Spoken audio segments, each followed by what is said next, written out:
que o Senhor Deus está aqui para abençoar e transformar a sua vida. Oh, aleluias, glórias e glórias e glórias. Chuvendo a basculhante e cantada. É hora de você adorar o Senhor. Adore o Todo-Poderoso de Israel. É hora de você adorar o Pai Celestial, porque Ele se faz presente aqui neste lugar. E nós adoramos Ele de todo o nosso coração.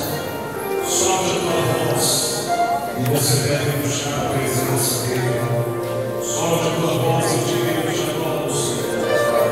Diga: eu preciso da tua presença.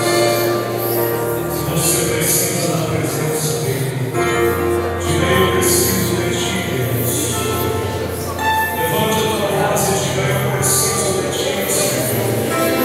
Se você precisa de Deus, diga: eu preciso de ti. Eu dependo de ti. Oh, solte a tua voz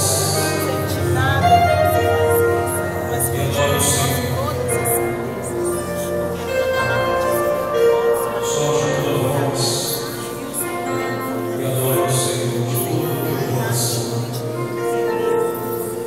Abra a tua boca, abra o teu coração. Comece a adorar. Comece a exaltar o Senhor. Tu és digno de louvor. Precisamos tanto da tua presença. Precisamos tanto do teu Senhor. Precisamos tanto do teu auxílio. Em nome de Jesus. Oh, fale com Deus agora. Senhor, quero ouvir a tua voz. Senhor, quero ouvir a tua voz. Quero ouvir a tua voz, a tua palavra.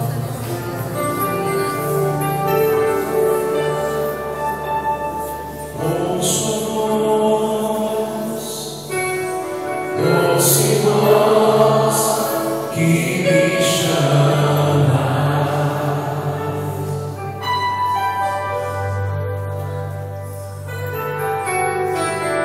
Ouça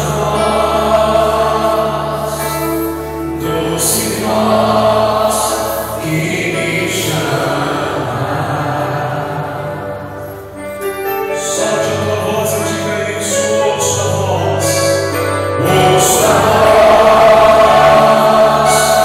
Doce voz que me chama.